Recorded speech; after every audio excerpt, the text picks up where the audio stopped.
Hello everyone, welcome back to Benjamight Gaming as I'm continuing my playthrough of Mass Effect 2. Now I do say continue because I know that I did it wrong in the first part about importing my character from the first one, but don't worry, I've got it corrected now for here moving forward, and I'll go over the details of what maybe changed between last episode and this episode. Man, I was told up front that this game starts out with a bang, and you guys were not kidding. I mean, they literally destroyed the Normandy right in front of us, and then Shepard died.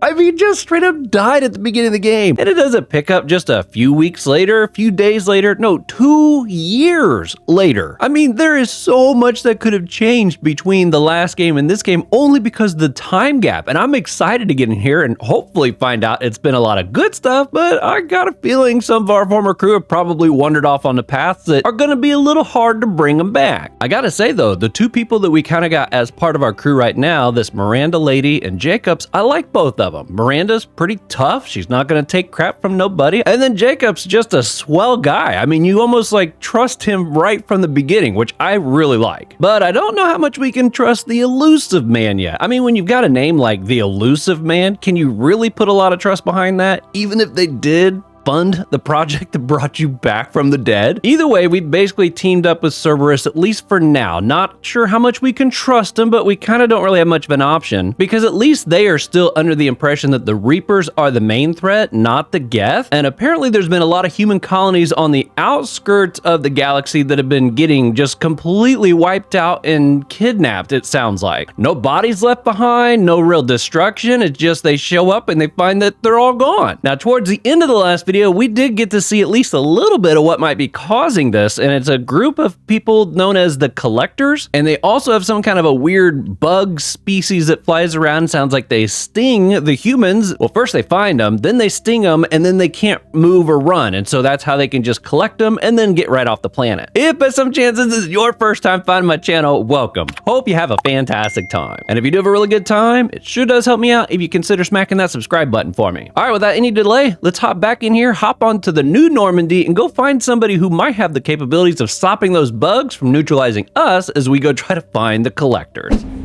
Hello everyone, welcome back. Okay, I hope you're doing fantastic. All right, so I know the first video hasn't actually hit the channel yet. Members thankfully saw it and managed to get some comments to me on Discord, and I found out I did not properly import my first character from the first game. So thank you so much for that feedback. We got it corrected. So basically what I did is I restarted Mass Effect 2, but I did properly import my character and then just rerun to this point of the game. Thankfully, I wasn't that far, and you know, if you're not actually paying attention to the conversation, you're just skipping through the dialogue, it didn't take too long to get right back to where I was. So I made all the same choices that I did before. I still got to select my character now as a Vanguard, so I was really excited about that. I did note just a few changes that were in the story, I guess, up until this point. Nothing too major. One is Ashley was on the Normandy at the very beginning instead of Liara, so she's the one that I had to try to get off the ship, but she was kind of reluctant to do so, but she took off. Not Joker. Joker was still there. We had to go get him. Also, when I played through the comic book section, I didn't have to make any choices. It automatically made the choices based upon my playthrough of the first game. So that was pretty cool. And then I think one of the biggest changes that occurred is actually just from a stat standpoint. I got to start at level 3 instead of level 1. Got to bring over some Paragon and stuff. In fact, I have a little snippet of all the things that got to come with my character. I'll flash it on the screen. Hopefully I remember to do that during editing. That was kind of the biggest change. Everything else is played out exactly the same. I chose the same dialogues when given the option of, like, you know, being aggressive or Paragon or anything like that. I kept all those the same, so everything's the same here. In fact, I didn't even spend the extra points that I got. See, I'm up to like 7 here, whereas I think before I only had a couple points here. Also, I got a nice little stack of Paragon already, and you can see there's tiny little renegade in there. I'm a little rebellious, which is basically what I was in the last game. That was kind of cool because, you know, I was a little naughty from time to time. So we'll spend these points, but I will wait until we're on our next mission and we'll decipher and spend all those at that point. As far as codex entries, I think, okay, we got some new ones. Living beyond the Omega-4 mass relay in the Terminus system. Those look awesome. The mysterious Collector species is glimpsed so rarely as to be taken for a myth by most in galactic society. In reality, collectors are human-sized insectoid bipeds that can resemble massive winged beetles. They are a terrifying force in the galaxy, responsible for the murder of hundreds of thousands. Collectors generate permanent stasis fields around themselves, creating nightmarish red-shifted energy fields. In battle, they hold position whenever possible, relying on their aggressive biotics and nearly limitless power.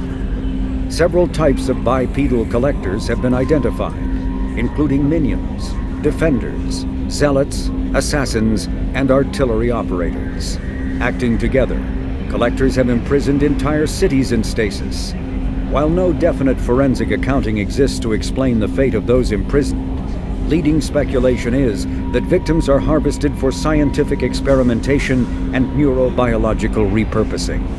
You know, that's kind of wild. If we have information that they've been able to do things like imprison entire cities and all this kind of stuff, it's wild that they're even considered just a rumor. They're responsible for murdering hundreds of thousands. I mean, the only way I could think of that is like, it's just been so long since we've seen them, it's kind of become a rumor, but it doesn't sound like we should be assuming they're not around anymore. You know? That's pretty wild. Okay, did we get anything else that was new? Okay, here we go. Probably about our new ship. The system, with elaborate secrecy, Cerberus labored for years to build a new, superior Normandy. Imagine that. The vehicle's many alterations produced a craft nearly double the original size, requiring an even larger Tantalus drive core to compensate. The new Normandy features greater space in living quarters, research laboratory, observation deck, and cargo bay. Its shuttle can make landings the Normandy cannot attempt. In addition to tight beam communicators, Normandy's Quantum Entanglement Communicator, QEC, provides instantaneous contact with the elusive man. The Enhanced Defense Intelligence AI coordinates many of the ship's combat functions, assisting and even supplanting human piloting. Potential upgrades are numerous. The airframe could support additional armor and an axial mass accelerator. The thrusters could support recent advances in fuel technology beyond H2O2 chemical rockets. And the hull can mount double the standard number of kinetic barrier projectors, leaving space for stronger shields, easily sustainable via the new ESO drive core. Very cool. That one comment in there about potential upgrades. I wonder if I'll actually get to make upgrades to the ship. That'd be a fun new change. Does it look? Yeah, I guess it does look bigger when you compare the two pictures there. That's fun. Okay, so that's it here. Technology. What we got that's new on this list here? Security mechs. The death of thousands of security and military personnel in the Battle of the Citadel was a loss felt throughout the galaxy. As large numbers of qualified personnel transferred to the Citadel to replace those that died. That just sounds so nonchalant. Short-handed security companies filled out their numbers with large-scale use of unmanned security robots. Commonly referred to as mechs, the security robots are typically grouped into light and heavy varieties. Light mechs come in a variety of sizes, but as easily distinguished by opposable digits that help them in their versatile security roles. Heavy mechs lack digits and are simply weapon platforms intended to keep the peace in high-threat areas. The quadrupedal dog mech has a face composed of a contraband detection sensor, and it too is armed in case a perpetrator resists arrest. You know, when I first saw them, I had flashbacks to Half-Life. The little dog-like things that I kept calling croissants, they kind of reminded me of that a little bit when I first saw them. A typical security mech has an extremely limited virtual intelligence. Its duty is straightforward and narrow, usually to guard an area, run a friend or foe program to halt unauthorized access, and fire a set of pre-recorded voice commands to warn troublemakers away from the area. Light security mechs are equipped with irritant sprays and electroshockers to force compliance, and heavy mechs may be outfitted with flashbang stunners for similar purpose. When facing an opponent armed with a firearm, any mech will immediately resort to lethal anti-personnel weapons to neutralize the threat. If the situation turns violent rapidly enough, it may even use its warnings. Security mechs are frowned upon for actual military duty. Though tough enough to survive most firefights, their VI simply does not have the programming to plan an ambush, rescue a hostage, treat a wound, or any of the countless other objectives that a soldier must be able to perform on the fly. Not to mention they can be hacked, as we just kind of witnessed at that last place, right? Okay. Collector, use the elusive man's dossier, assemble a team.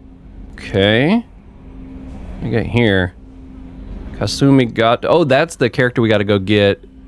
Master stealth, infiltration, skilled hacker, and information specialist. Operates completely off the grid. No criminal record.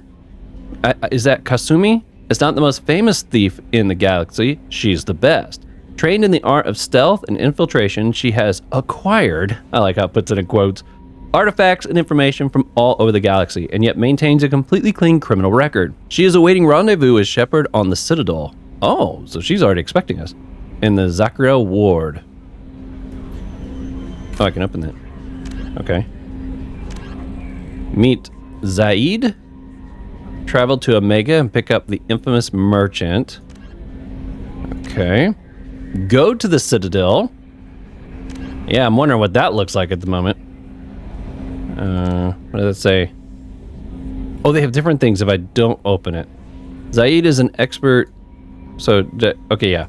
Expert in both personal and small unit combat, unparalleled mercenary, soldier, and bounty hunter, known for a willingness to get the job done no matter the cost. Sounds a lot like Rex, man. Zaid Masani is, without a doubt, the most feared merchant and bounty hunter in the galaxy. His services have been retained by Cerberus at extremely high cost. He is currently awaiting pickup on Omega. While they were never completely supported before, it may still be worth contacting the Council and informing them of recent events like, hello, I'm still alive. And find out if we're still a Spectre or not. Dr. Morden Solis, biological weapons expert, light weapons training with Solarian Special Task Group. Dr. Morden Solis is a Solarian biological weapons expert whose technology may hold the key to counteracting collector attacks. Yeah, this is the guy we gotta try to get first. He is currently operating a medical clinic in the slums of Omega. There's somebody else that was in Omega, wasn't there? So Zaid and the professor, I can maybe get from the same spot. Talk to Aria at Afterlife for information about Morden Solis. Okay. We got the Warlord, Dr. O'Keir. Millennia of combat and strategic experience. Rumored familiarity with collector technology. A brilliant and brutal Krogan warlord who fought in the Krogan rebellions. Dr. O'Keir has become obsessed with saving the Krogan people from the genophage and is believed to have contacted the collectors in an attempt to gain technology to that end. Oh, that's interesting. He is currently in a Blue Sun camp on Corliss, though the nature of his relationship with the mercenary group is unknown. Yo, that's wild. I love that we got so many people we got to go try to get, like, right out of the gate here. Archangel, small unit tactical experience, Omni-tool expert, and noted sniper. Oh, look at that. Archangel is a mercenary commander. His operations are noted for their technical expertise and strategic brilliance. He is responsible for high-profile attacks on gang leaders on Omega and can likely be found there. Another one in the Omega. The Convict. Jack, no last name known. Exceptional biotic ability. Note, criminal background, currently in custody.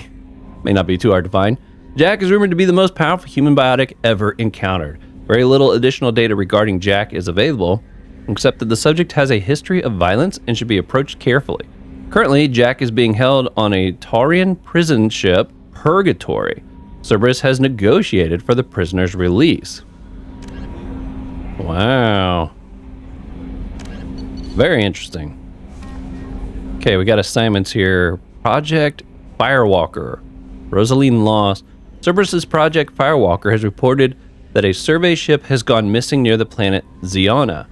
The ship was carrying researchers and prototype planet-side exploration vehicle when it went missing. Cerberus has asked that the vehicle be recovered and that any signs as to the whereabouts of the researchers be reported. Travel to Ziona, Alista, Imar Frontier, and search for Hammerhead prototype vehicle and any sign of Dr. Kays or Ole. Or Oloy. Maybe it's Oloy. Normandy crash site? Oh, the Alliance has found the wreckage of the SSV Normandy on the planet Alcuria. They have asked that a monument be placed on the site and any sign of the remaining 20 missing crew members recovered. Oh, travel to Alcuria and explore the crash site. Oh man, I'm glad we get a chance to maybe do that. Wow, we got so much to do already. Okay, yep, we're gonna hold off on the points for now. I am so excited for this. Okay, we gotta go around. Yeah, man, look how much roomier this is. Before, as soon as we came up out of there, I felt like we were already on, like, you know, bunched up right next to this display over here. Shepard's private terminal. Team status. Upgrades. Unread messages. Archived messages. Oh my goodness, look at all the people. Cycle appearance. Oh, you can give them different outfits. Oh, you can give her a different outfit. I like that outfit. I don't want to change that. Info. Ability. Oh, I like this too. It shows what weapons she's good with. Submachine gun heavy. That'll make it easier to know what to give them. Loyalty is normal. Normal. Okay. These are the characters we're still looking for. Okay, we just read about them all. That's fun. Upgrades improve your squad members' powers, your weapons, and your ship, making missions successful more likely. Acquire new upgrades by finding them on missions, purchasing them from stores, or research them using a research terminal. That's fun. Oh my goodness. Counselor Anderson, on the off chance that the rumors are true and you actually are alive, I need you to come and talk to me on the Citadel. A lot has changed in the last 2 years. You put me on the console, and it's only fair that you be allowed to speak for yourself about what we've been hearing. What? Oh man. Deal struck with Zaid. From Elusive Man, Shepard, we've reached an agreement with veteran mercenary Zaid Masani. You may know the name. Zaid has been involved in some of the best known and some utterly unknown military operations in the Terminus systems, and is feared as a ruthless and relentless bounty hunter. I felt you might need a man with his skills on your mission, so I arranged to have him join you.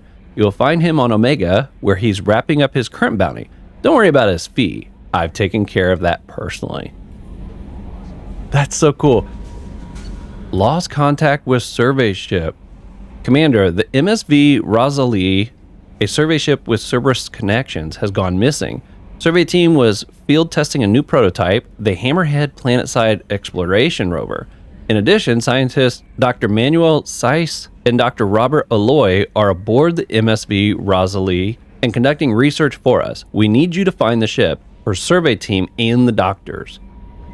Very fun. You know, we read these entries, but now we're actually getting to see, like, the email communication that was used to establish these quests. Commander Shepard, our scans in the Armada system have turned up something we thought you should see. The final location of the wreckage of the SSV Normandy. We thought this news might be important to you, but we also have an ulterior motive. The Alliance would like to honor the Normandy with a monument, to be built on the site of the ship's final resting place. We'd like to invite you to place the monument and be the first to walk on the site. There are still 20 crew members unaccounted for from the attack on the Normandy. If you find any signs of these lost crewmen, we ask that you report to the Alliance so that those heroes' families might find some closure. That's super cool. Recon Hood. Shepard, it occurred to our armored technicians that you may not want to show your face everywhere you go. They sent a hood that Cerberus issues to its covert operatives. It has additional microframe functions that you may like. The hood is in your quarters? So it's like a way to kind of like conceal myself. I wonder if that really makes a difference. It's interesting. Shepard, one of our cells just went off the grid without explanation. Project Overlord has been experimenting with highly volatile technology, and I need you to investigate. Their work is extremely compartmentalized, enough that I can't divulge operational details over this channel. You'll find them on the planet Ati Typhon system in the Phoenix massing cluster. Please use care in this manner.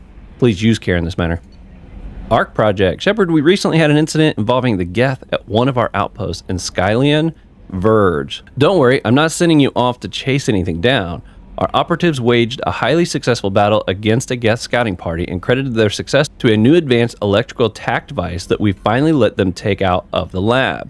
Since their unit is being reassigned for some rest and relaxation, I thought you should take custody of the weapon in the meantime. The weapon is called the Arc Projector.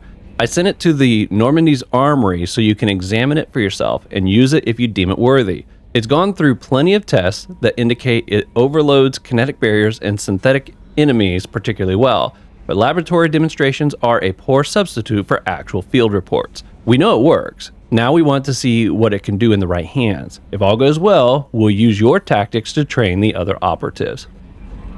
Very fun. Rendezvous with Kasumi. Shepard, at great cost and effort, we tracked down the master thief Kasumi Gato and convinced her to work with you. Very few people have ever heard of her, and fewer can claim to have seen her in person.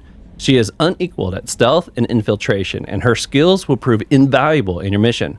Travel to Zakira Ward on the Citadel. There you will find a special ad terminal. It differs from the usual. Input the password silence is golden to begin the rendezvous.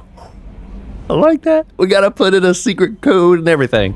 Ascension Financial Service. Hello, Commander Shepard. Thank you for submitting your updated medical documentation. Your status has been changed from deceased to alive.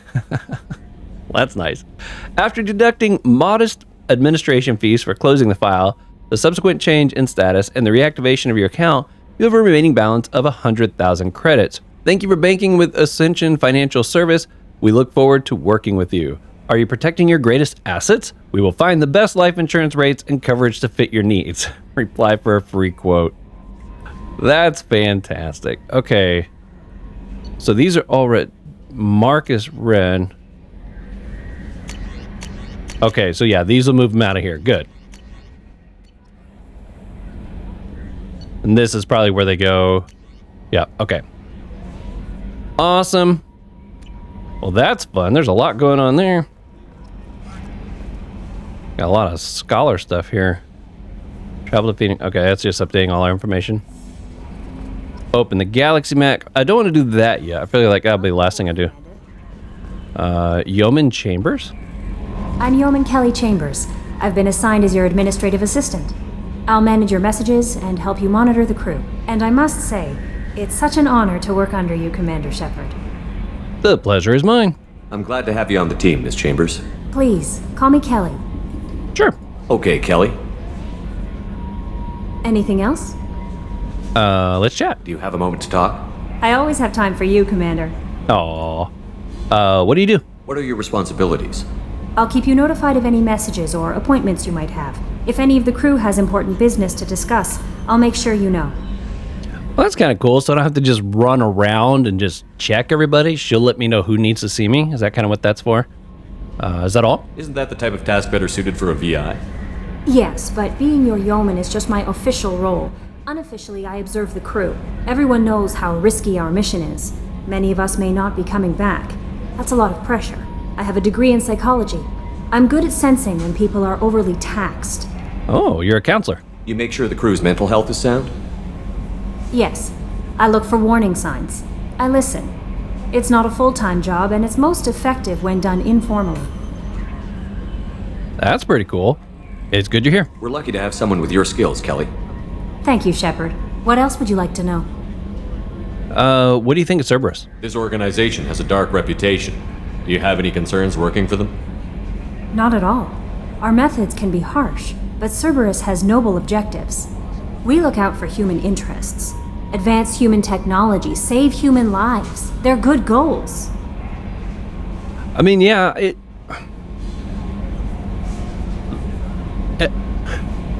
the question is like, they may have good intentions. Maybe they've changed. It's been 2 years. But with a guy in charge with the name Elusive Man, you have a hard time wondering if you can really trust him. Does Cerberus hate aliens? It sounds like Cerberus wants to dominate all aliens and put humankind on top. Cerberus looks out for humanity, but that doesn't mean we hate aliens. Right. My sister started a dog shelter, but she loved cats too. I love humanity. I also love Asari, Quarian, Turian, Solarian, Hanar. That isn't in conflict with Cerberus ideals. That's awesome. Okay, what do you think of Cerberus? What do you do? Are you happy here? How do you feel about being assigned to the Normandy? I was handpicked by the Elusive Man to help fight the greatest threat known to humanity. How do I feel? Honored, exhilarated, terrified. But mostly I feel encouraged. Under your leadership, we can't fail. We won't. Don't worry. We'll defeat the Collectors. I trust you implicitly. The moment I met you, I knew I could close my eyes, fall back, and you'd be there. I'd embrace you. I'd catch you. I'd drop you. I don't know if Ashley was standing here. I should probably say that bottom one, right? I'll just say I'll catch you. I don't know who all you can and can't start relationships with in this. The last thing I need to do is try to be starting a relationship with my assistant. So we'll go with I'd catch you. Your trust is well placed, Kelly. I knew it would be. Thank you, Shepard. Anything else you'd like to talk about? I don't think so. I better go. Okay. Maybe we'll talk later. She's a fun addition. Got a new entry here, I guess. 2 beautiful moons. Oh, this is the planet that we need to go to. 2 beautiful moons, 1 spectacular ring, 0 neighbors. It says a popular advertisement for this Terminus Systems world. Aite? I guess how you pronounce that? Is known for its sparse, settled population, despite being a garden planet with a colony nearly a century old. Blessed with a mild climate, wildlife no more dangerous than that on Earth, and soil and bacteria amenable to imported planets, Aite would appear to be an unexploited paradise. However, it is unpopular for 2 reasons. The first and most obvious is that its moon, Lyta, is in an unstable orbit that will lead to a planetary impact and an extinction level event within the next 2 centuries. Yeah, I'd say that's a pretty good reason not to want to live there. As such, all investment into the planet is short term. Okay, there we go. We take advantage of it while we can. The biggest business is selling off the local biota to the highest bidder. The second drawback is the level of violence on the planet. Like the rest of Phoenix massing cluster, Aite was briefly considered part of the Citadel space during its first wave of colonization. However, when the colony broke off to become an independent planet in 2133, the Council let the doomed planet go with less than a day of debate. Free from any real governing body, Aite's history has since been filled with wars between small frontier towns, city-states over its resources. The result is a dangerous world where the average citizen is expected to be self-reliant to the point of fending for themselves against cutthroat corporations, strong-armed militia groups, and even Geth incursions. The fighting is so frequent that the name of the planet itself has changed more than 11 times. In a sign of blunt indifference, standard Citadel galaxy maps refer to the world by the name given to it by human colonies in the latter half of the century. Yo, I was kind of excited to check it out, but it sounds like it might be kind of dangerous. A political economic pact for collective colonial security, the Alliance is the central galactic institution of human society. The Alliance gained associate membership to the Citadel Council in 2165 and full membership in 2183, with Ambassador David Anderson representing humanity. Human political economic relationships vary between combative and lucrative. The Turians, who'd fought humans during the 2157 First Contact War, have become valuable trade partners, despite residual social hostility.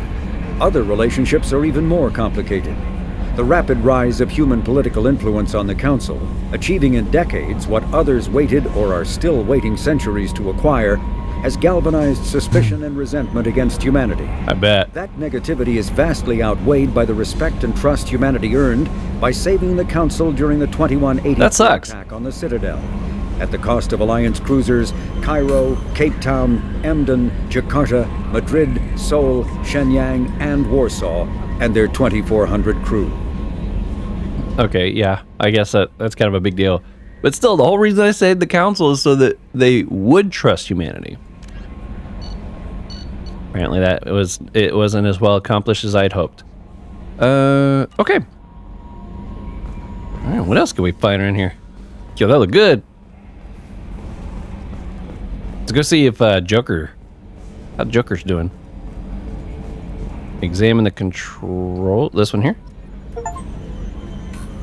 Scholar achievement. Advanced computing have been done away with. Okay. We've read a lot of entries already, and we're like half an hour into this episode already, so I'll try to hold off on codex entries here for a bit. Wait, I could close that? What did that say? There was something that was popping up saying close shutter? Alright, well, guess we'll talk to Joker. Oh, here's Edie! Yes, Shepard. What is this room? Tell me about Cerberus. Let's talk about you. I want to know more about you. Do you have a specific inquiry? You and Joker, your name, your location, your job. Let's start with your job. What do you do aboard the ship? I operate the ship's electronic and cyber warfare suites in combat. My reaction time is much faster than any organic. I collate the records of shipboard monitoring devices for the Elusive Man. I serve additional functions which are restricted at this time. So basically you're the Cortana of the ship. Is that what you're trying to say? Cyber warfare, what monitoring devices? Another topic. What monitoring devices? The Elusive Man has monitoring devices on board? He has invested most of Cerberus's resources into the design and construction of this ship. He has an interest in monitoring our progress. I mean, yeah, that's fair. Cyber warfare. Cyber warfare means things like viruses, right? In close-range ship-to-ship combat, I can sometimes break through the firewalls of an enemy's internal wireless network. Once I seize control of their systems, I can turn off gravity or air.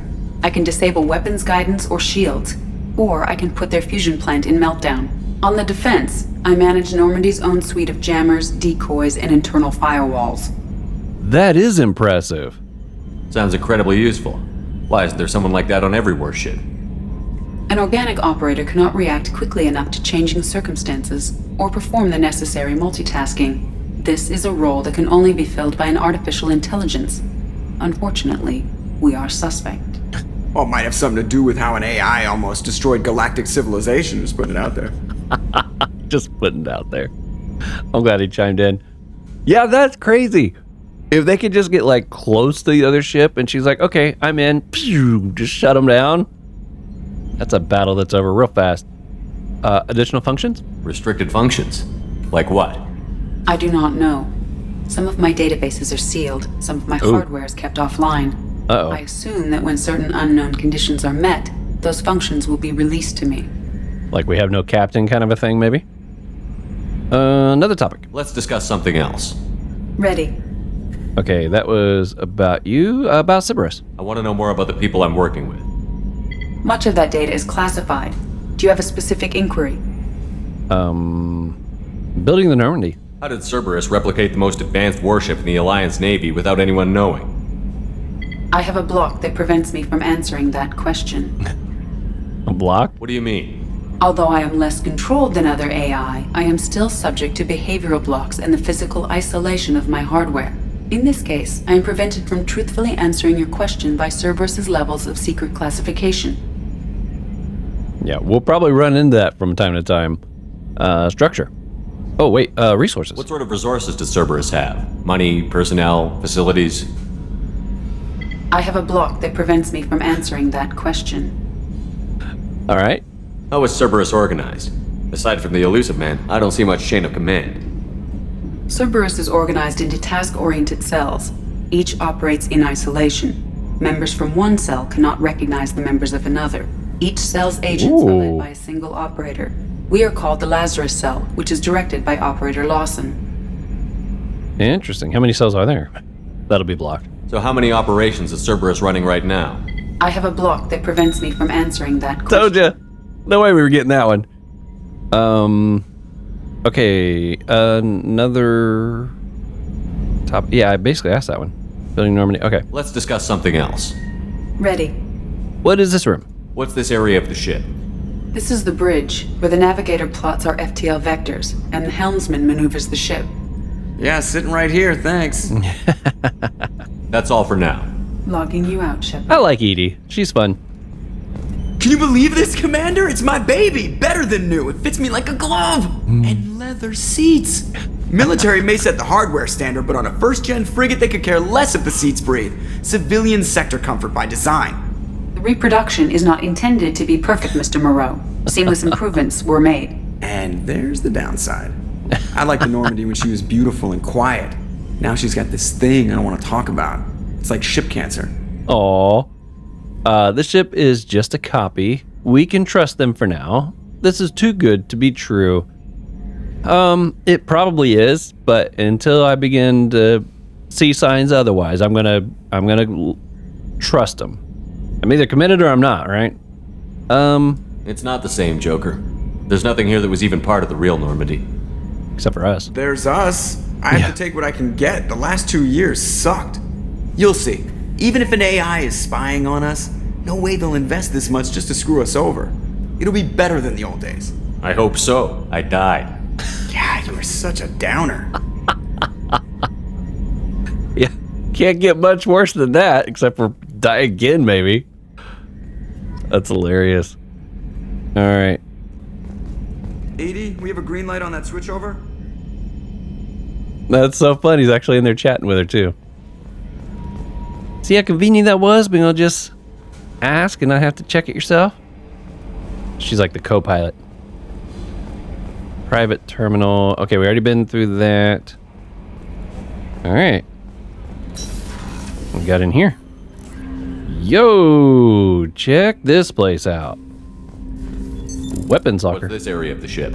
This is the armory, where small arms are maintained and upgraded. Using Omni-Tool, computer-aided design, and manufacturing, we have the capability to manufacture several new models.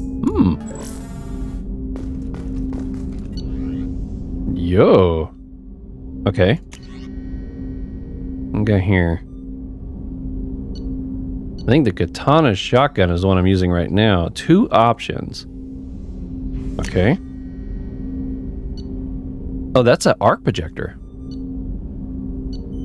Arc projector ionizes targets with a non-visible laser to ready them for high voltage electrical attack.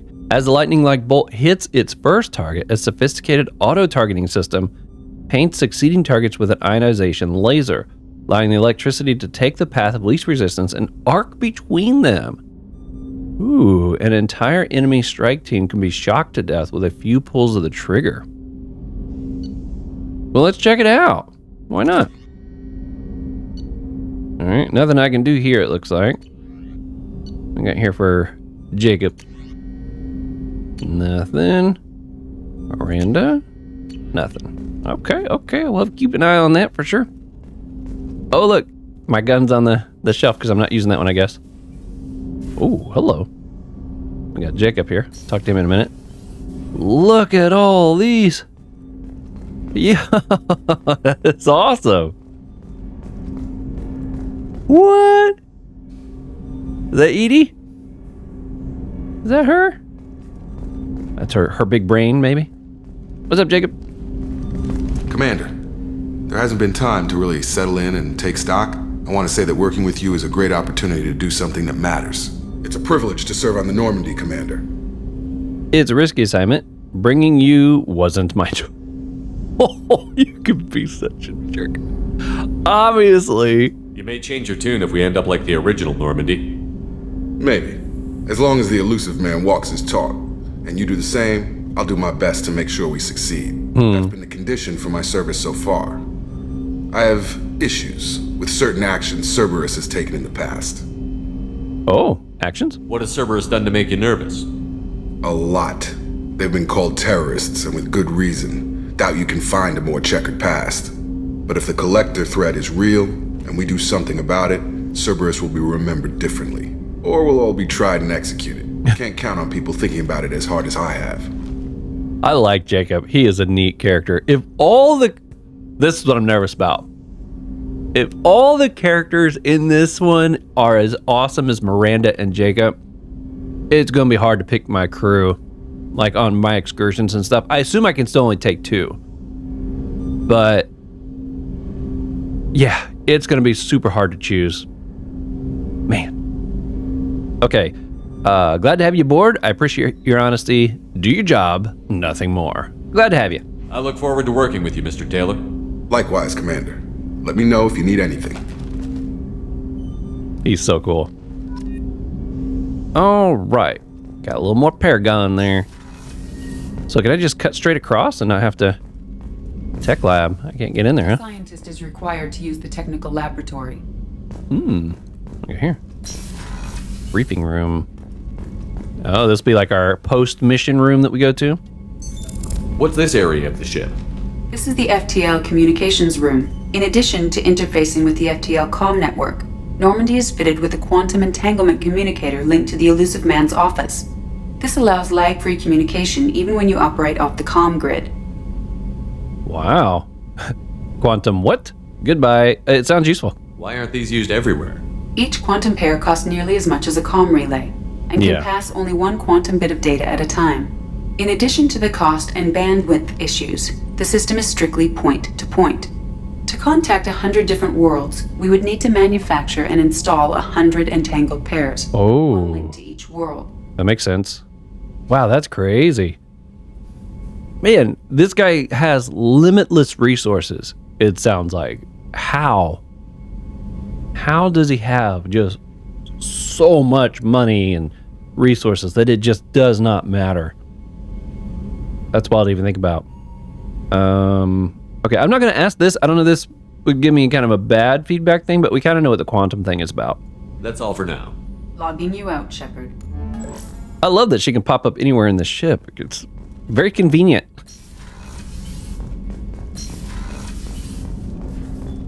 Especially since I don't really know the ship all that well yet, so just having her all around to kind of explain things is nice. I don't think I need to talk to her there. This one looked like it was maybe locked. Let's check it real quick. Yeah, that's the tech lab.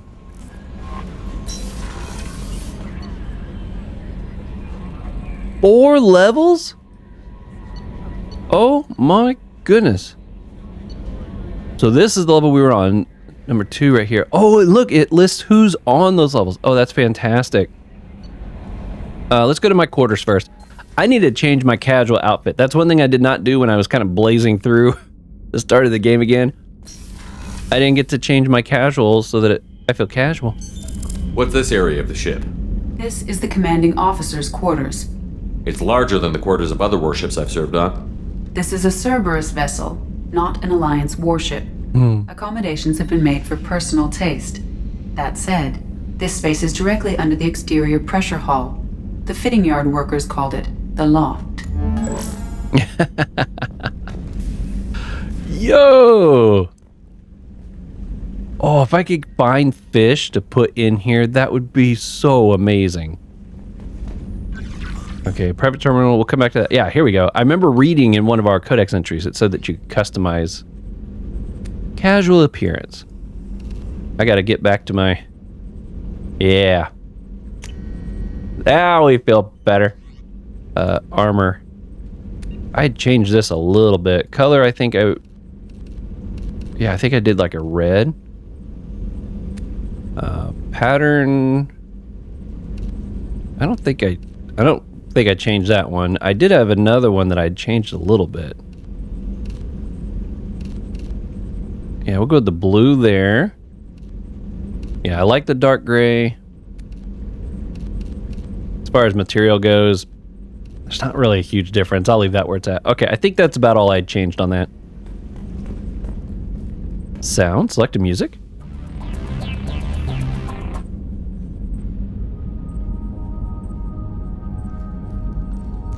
That's fun. Oh, that sounds great. A little bit loud, but... Okay, maybe it's a little too loud. Hold on a second.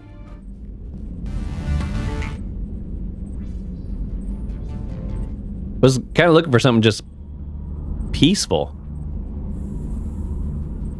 I'll give that a try. I don't know if it'll stay that way. Okay. Oh, so this is like the same stuff we were getting up on top. Okay. There's Ashley. There's a picture frame. Medals. Save humanity throughout the galaxy from certain annihilation. Missing in action. Save your crew from an overwhelming attack. Return to active duty.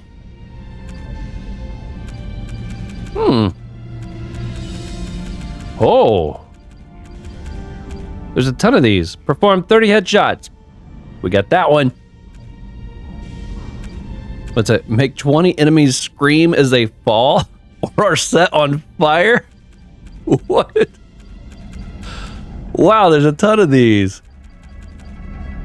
Establish a romantic relationship in Mass Effect 1, 2, or 3. Yeah, we gotta find that girl. Establish or rekindle a romantic relationship in 2 games. Establish in all 3 games. Yeah, we gotta find my girl. Finish Mass Effect 1 with the same character. Kill 250 enemies. Yo, there's a ton of these. This is fun. Okay. We'll have to find us some more of them, shall we? Okay. That's the only thing up here. Miranda's here, which we'll obviously talk with her. This one's empty, so let's go there first. I'm assuming this is gonna be like the brain of our little AI friend. What was that called? Engineering.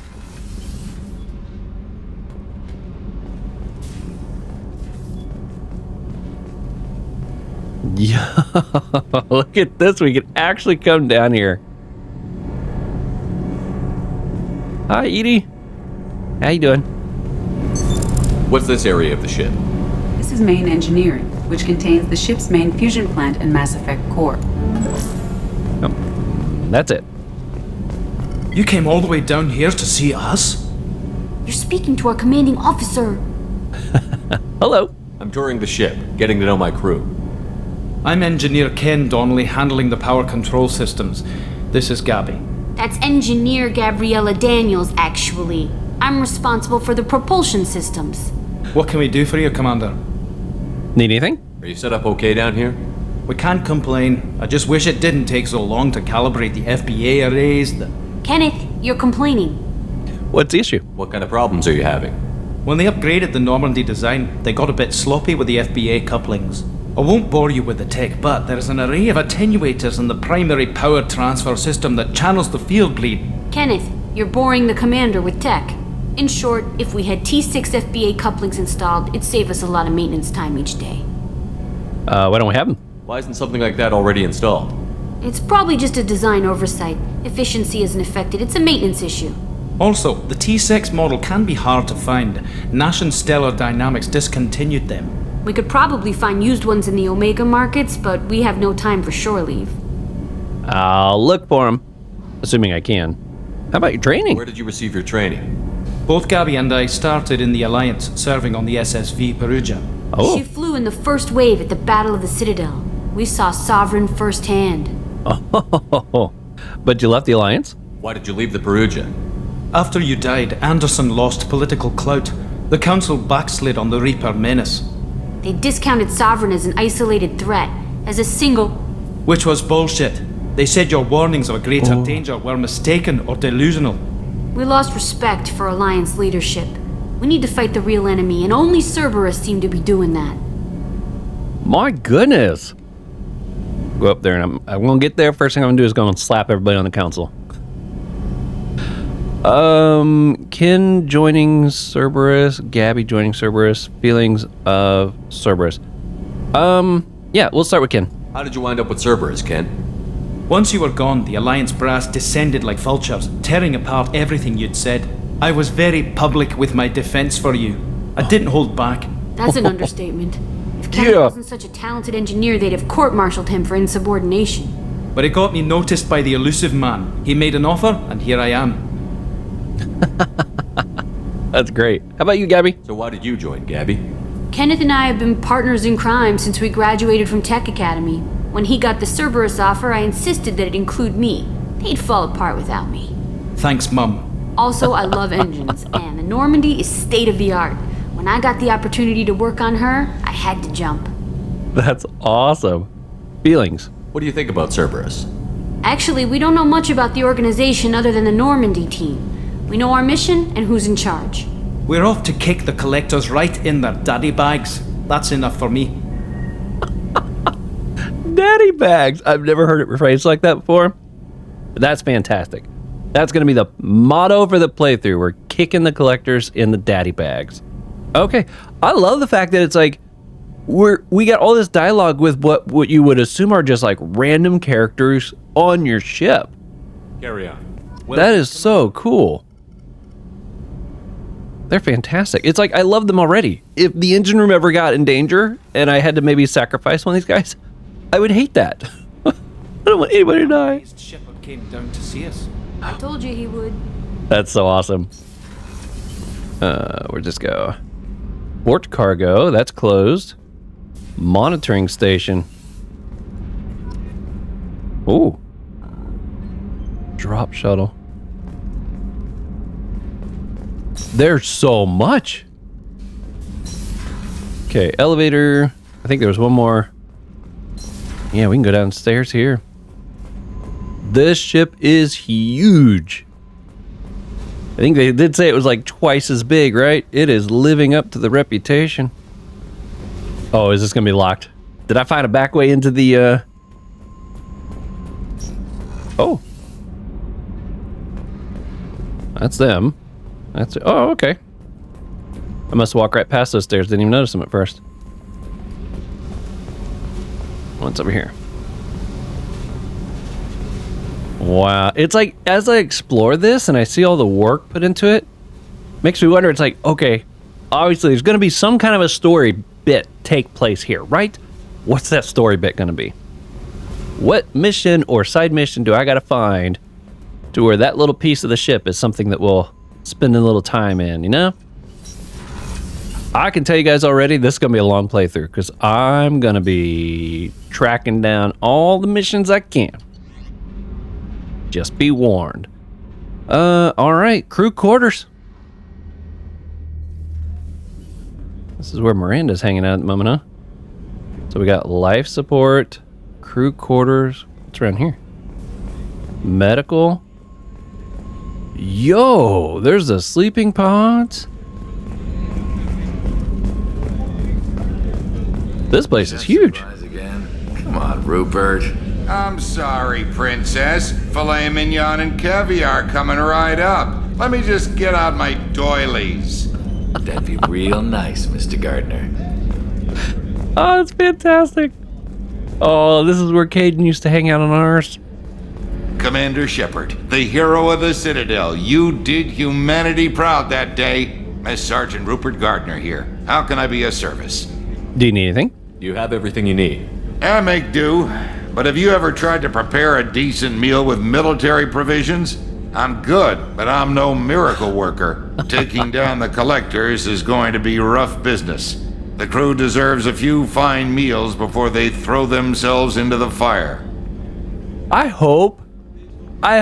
really, really hope that like these little dialogues I'm getting from people just in random locations on the ship are things that I can actually do. Like if I can find this guy some recipes, that would be awesome. If I can find the bolts or whatever it was that they were needing down below, that would be so cool. Just to encourage the crew morale, you know, no other purpose. I think that'd be awesome. How can I help? What do you need? If I had some quality ingredients...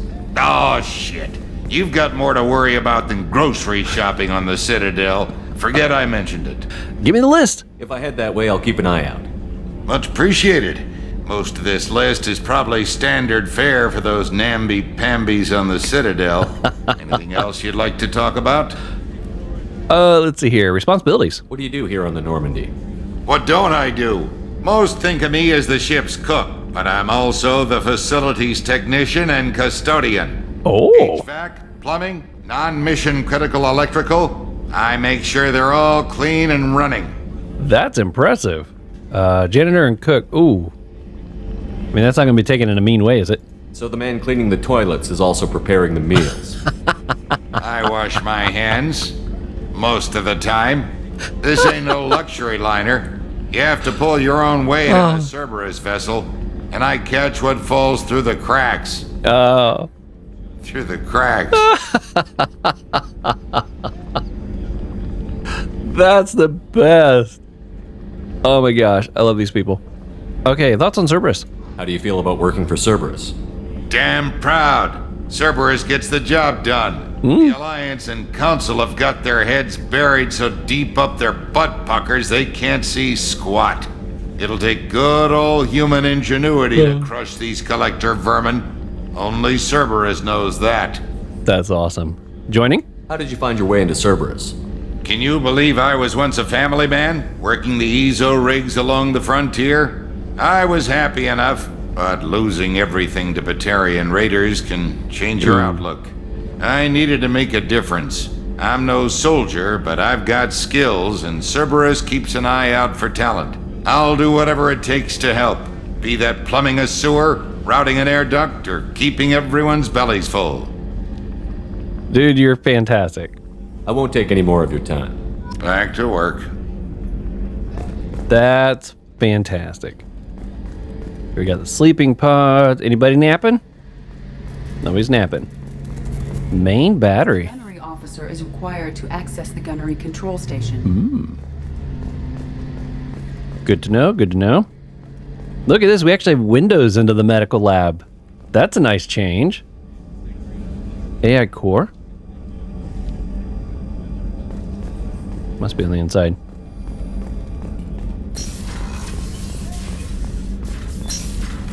Oh, look who it is. I watched the Normandy crumble with you on board. It's good to see you alive. Why are you here? Good to see. Oh, good to see you. Nice to see a familiar face, Doctor. I feel the same. I wish more of the original crew could be here. The kind of trauma you endured would have changed most people. But not you, I see. Welcome back, Shepard. Anything? Do you have everything you need? I believe so. This medical bay seems very much like the sick bay on the original Normandy. Only thing missing are my private reserves. I even had a bottle of Ceres Ice brandy that I was saving for a special occasion. I'll get you another. I'll keep an eye out for a replacement bottle. Oh, you needn't. It's expensive, and we have much larger concerns ahead. I'm glad with, importing my character from the previous one, I got, a stack of credits. My guess is because I have those credits, I might be able to do some spending on some of these luxury type things just to give the crew. Whereas if I was starting from scratch, my guess is I wouldn't have the money needed to pull some of that off. So I'm so glad I redid that. Leaving the Alliance. Doctor, you've been with the Alliance for years. Why leave now? After the Normandy was lost, the surviving crew was reassigned. I was stationed at the Mars Naval Medical Center, a very respectable position, but it wasn't on a starship. You need to fly? Colonial military life isn't for you? I've spent most of my life on warships, never knowing what the next mission might bring. I'm used to the hum of engines, the creaking of bulkheads, that subtle vertigo when the momentum dampeners kick in. Life planetside is just too static, too boring. I remember her saying that in the previous one too. She didn't want to work on civilians. Joining Cerberus. You're not the Cerberus type, Doctor. I don't work for Cerberus. I work for you. Oh. On a mission that may be crucial to the survival of the human race. I have faith that your dealings with Cerberus will be ethical. I trust you, Commander. That's so cool. Odds of survival. There's a very good chance this mission will be a one-way trip. Are you prepared for that? I've been through the reclaiming of Shanxi, the Skillian Blitz. We survived the Battle of the Citadel and the destruction of the Normandy together. I've lived a full life. No regrets. I'd like to make sure the crew gets the same opportunity. I'll see you later, Doctor. Commander. That's so cool that she's here. Find Brandy. Cool. I am getting these things added to my list. Oh, AI core. Okay, there it is. I can't get in there yet. Access to the AI core is restricted. Oh, that one didn't even give me like the type of personnel needed. Okay. Very cool. I like that area. Okay, we got life support, port observation, men's restroom. Yo, I could use the loo. That door gonna close?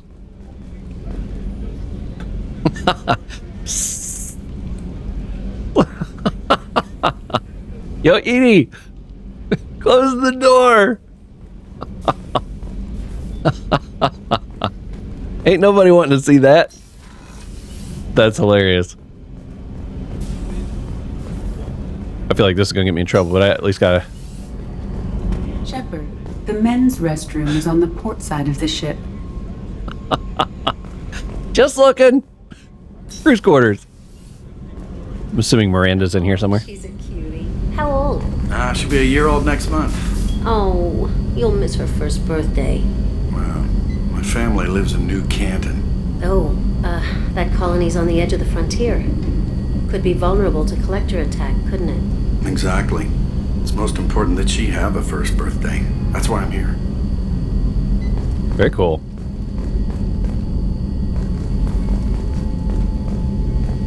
That's so wild. This ship's amazing. So is everybody on it. Oh. We didn't find Miranda. Starboard observation. Elevator. Oh, over here. Miranda's office. Okay. Yeah, she's pretty important to the elusive man, so it would make sense she's got a office of her own. Just go running right back into her quarters. What's that, girl? Commander, what can I do for you? Can we talk? You have a minute, Miranda? No doubt you've got a lot of questions. Cerberus isn't as evil as most people believe. If I can help allay any of your concerns, I'd be happy to do so. So, what would you like to know? Okay, the elusive man. What can you tell me about the elusive man? Not much that you don't already know.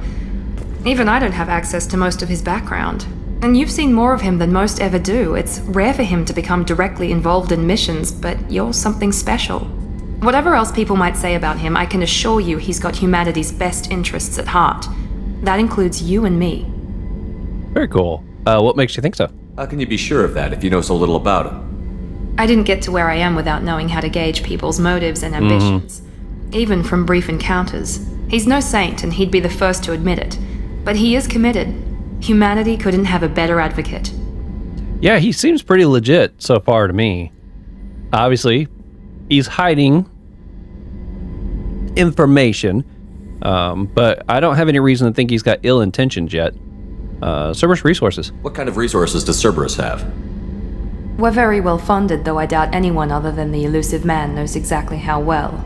But our resources aren't unlimited. Reviving you and rebuilding the Normandy was a significant investment, and a significant risk.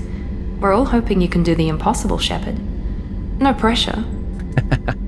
Cerberus goals. I know what we're doing here, but what's Cerberus's long-term goal? The advancement of the human race. Nothing more, nothing less. The Solarians have the Special Tasks Group.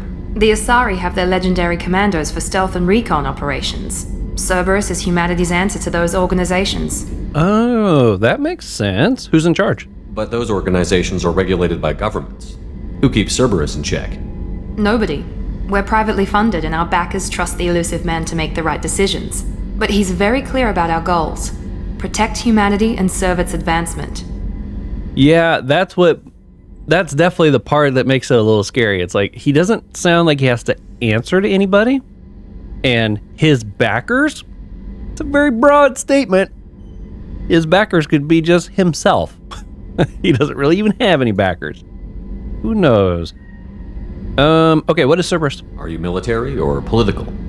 Or both? Cerberus has several divisions. Political, military, scientific, but we're all working towards the same goal. We keep our ranks and structure similar to the Alliance.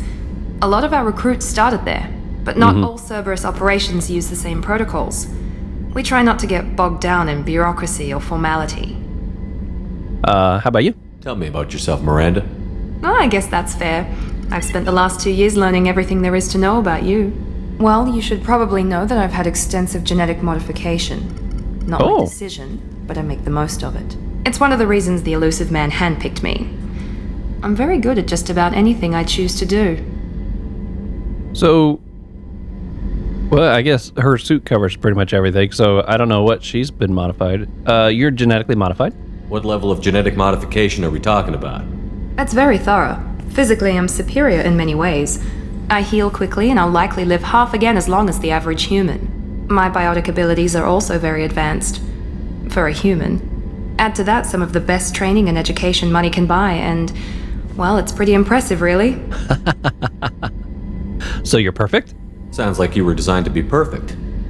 Maybe, but I'm not.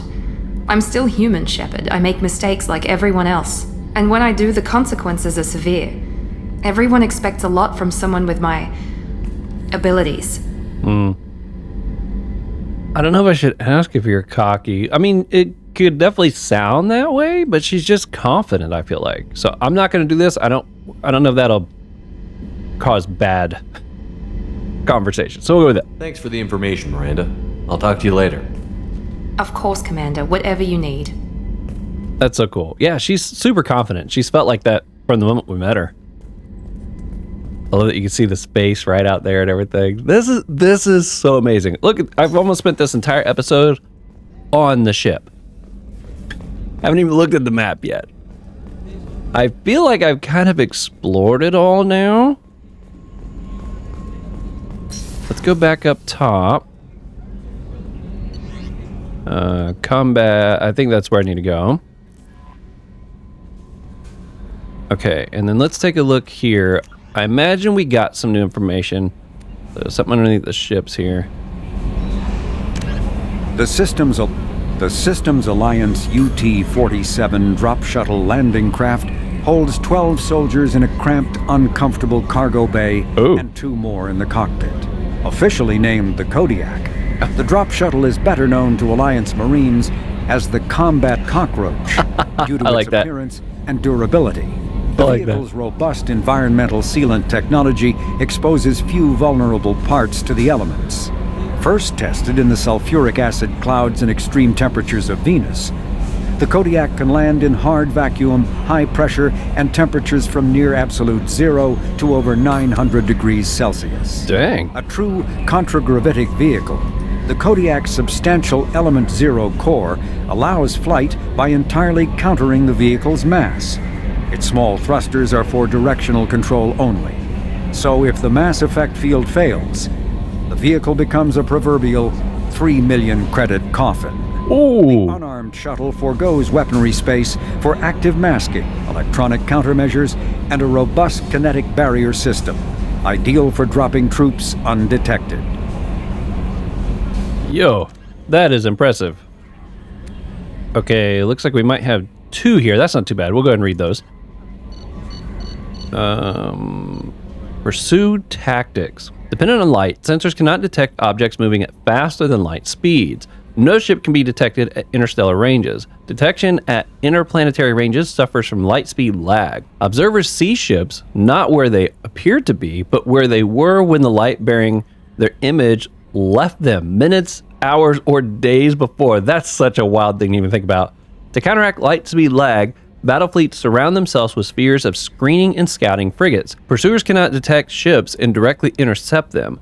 Instead, pursuers track where objects were, where they were headed, and at what speed they were moving. Such data reliably predicts an object's future location and for pursuit along its light-lagging wake.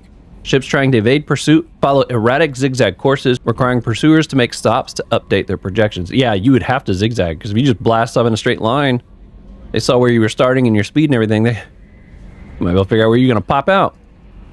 Okay, what we got here? Haptic adaptive interface. Advances in computing have done away with traditional input devices like keyboards. Instead, modern input peripherals are usually holographically displayed in front of the user at a height and angle for ergonomic ease. You know, I have heard of actual technology where people have tried to do that, where you set down like a little projector on your desk and it casts like a light, and then you can, you know, type on any surface, you could say. But the problem with that is there's no tactic feedback, and we're so used to a tactic feedback. You know, the keys, we like the click of the keys sometimes, but we're just so used to getting that sensory input that we've actually hit the key and stuff, that they haven't been able to find a way to make it actually take off yet, where people will want to use it. But it's cool to see that it's like in this game, because it does feel like something we would move to eventually in the future. But right now, since we don't have any way to, because you would just be like tapping on a table, and you just it doesn't feel right. That's why we can't get ourselves to use it regularly, at least most people. But if you've used it before, let me know. I think that's a pretty cool thing. Machines that use this interface detect a users through a microframe chip in the user's gloves that key in to the computer. Once a user is accepted, motion accelerometers into the user's glove match his hand's location with that of the proportionate but smaller mirror set of controls inside the computer itself.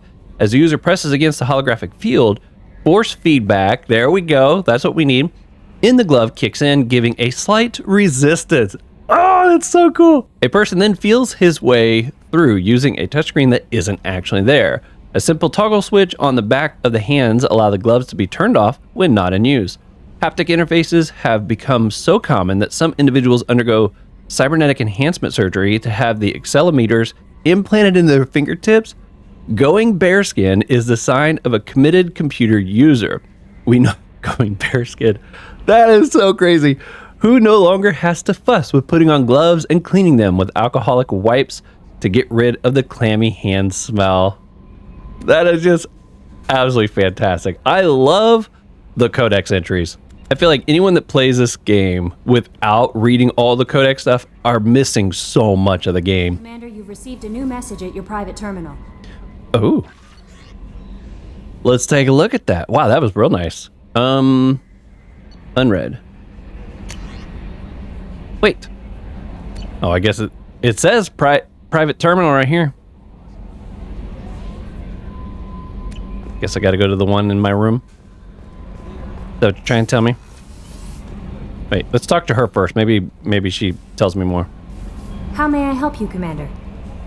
Let's chat. Do you have a moment to talk? I always have time for you, Commander. I better go. Okay. Maybe we'll talk later. Maybe we'll talk later. Okay, captain's quarters. Let's see if it's up here instead. Okay, unread. Huh. Maybe I read a message that she didn't realize. Because, yeah, we read all of these. Yeah. Okay. Oh, look at that. The camera or the picture for my picture frame, it kicks on as I get close. Let's roll awesome. What's this? Oh, that's my AI. Okay. All right, let's go pick a destination. This whole episode's me just running around the ship. But it's worth it. There's so much cool stuff here. I like the new Normandy. Man, where to go? I hope it marks on here, like where I've got stuff that needs to be done. Oh, thank goodness. Wait, what? I'm driving my ship around into the sun. I was just trying to move the screen around. Wait, 40%? Gonna zoom out.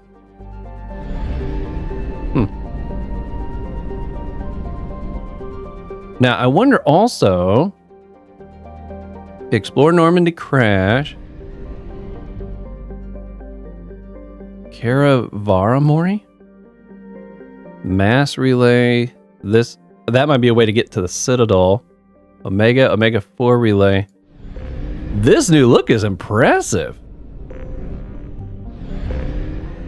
Enter orbit. Let's see what happens here if I go to a planet to give me a description and everything like before. Urdak is a close orbiting brown dwarf. Most red-brown dwarf binary systems have an average separation of 8 AUs. The Sahara Barak system is about 12 billion years old, and it has long since used up the deuterium used to fuel fusion. So Urdak is not luminous like some brown dwarfs are. The Urdak is a class L brown dwarf with a relatively low temperature of 1300 degrees Celsius, but its heat and gravity have made it unpopular for development. There are rumors that the heads of several Omega's crime syndicates maintain private residence on various moons. Whatever the truth of the matter, battles between syndicate vessels are often observed around the ring plane. News outlets on Omega maintenance satellites at Urdak's lag range points for real-time coverage of these battles, which garner high viewer ratings. Ooh, scan. Wait, what?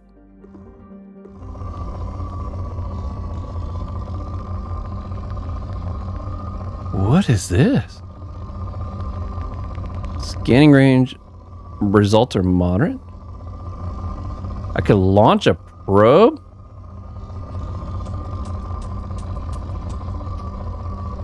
There's something going on over here. Launching probe. In research projects, palladium is used to upgrade heavy pistols, armor, and cybernetics. I have 9 probes left? What?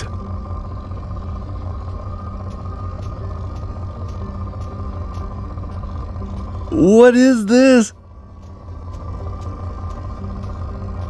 This is the craziest thing ever.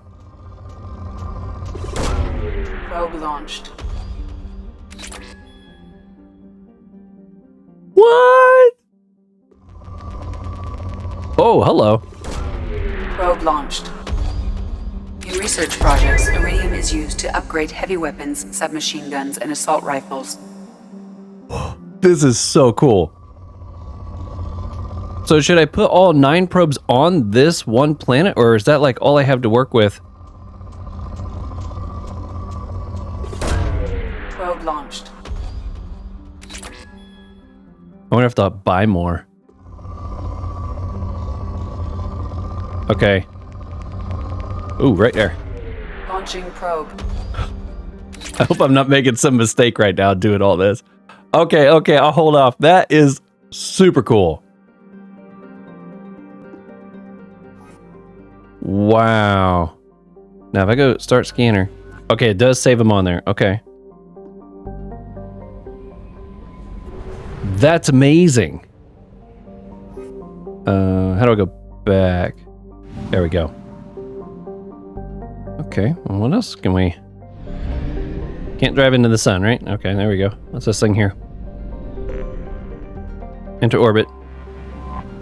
That is beautiful looking.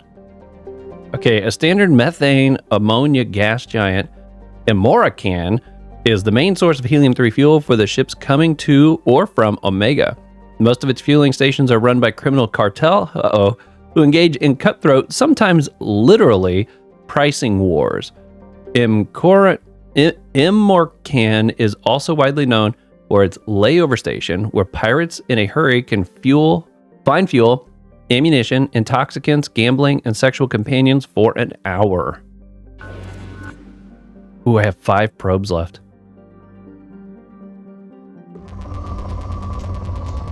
Ooh.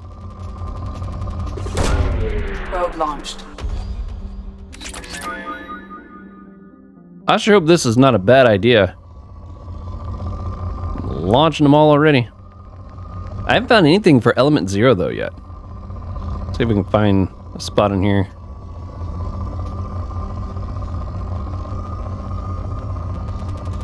Oh, there's a hot spot.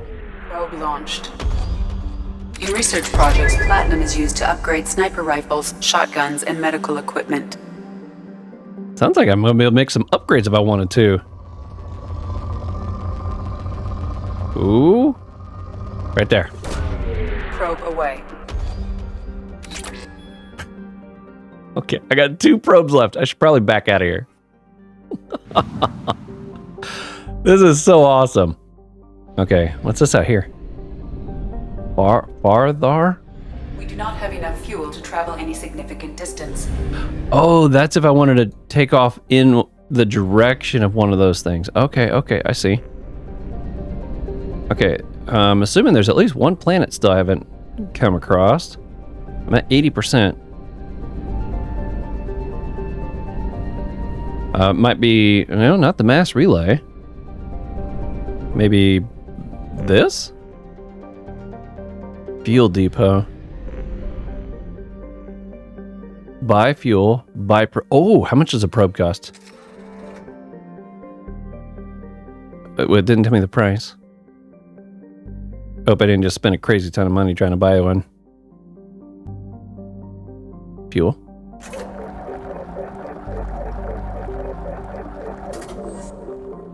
Nice. How much was the... Oh, it was only 100? Yeah, let's max that out. Nice. Okay. Very cool. So we got the mass relay. We got those there. Omega is right here. That's probably where I should go. I'm going to do one more pass because we got a lot to do on Omega. Probably won't take place till next episode, but we can at least land on it, right? Recruit Archangel, the Professor, and the Veteran. Yo. Built in the minded out husk of a metallic asteroid, Omega has been haven for criminals, terrorists, and malcontents for the thousands of years. At times, the station has laid idle and abandoned for centuries, only to be reactivated by a new group of outlaws seeking a fresh start. Space Station's original, elegant design has given way to haphazard expansions by scrambling factions of every species. There is no central government or unified authority on Omega, and nobody can recall a time there ever was one. Let's dock. Sounds like a hoot. Oh. That's so wild. Look at us flying past all the asteroids and stuff to get there.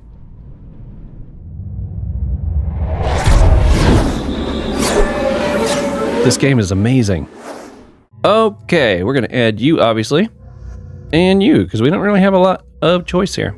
Plus, I like both you guys. Except. Okay, I have not spent my points yet. I was kind of waiting to do this, obviously, with you all here. Incendiary ammo. Wait, what's this? Cost 1 squad point. Burns and wounds organic targets. Blocking health. Regeneration. Damaging armor. So I don't have any levels on that yet. I haven't tried this charge thing yet. Using a damaging shockwave, ram into your enemies with incredible force. Okay, I like the idea of this. Let's do one of those. Oh, I do have the first level on this. Okay. Be 3 points to do this one. Man, I like the idea of not dying real easy. Let's do that one. And let's go ahead and level this up because I got a feeling being able to use these different ammo types will be helpful. There we go. All right, Jacob. You got 8 points. Boost Jacob's combat weapon damage. Yeah, let's do one. There we go. That's the first two. Levitate enemies, rendering them helpless while drifting towards you. Generated. Oh, okay. So it does. Okay. My first thought was like, I wonder what that changes. You know what? We're going to take you here as well. I like that. And Miranda. Obviously, we're going to get the first two here for sure. Mass Effect Field damages enemies and targets, stops health regen, causes further damage. In addition to massive damage on shields and synthetic enemies, Overload now briefly stuns synthetics. I think I'm gonna go with this one and this one. There we go. All right, we're good. That's it.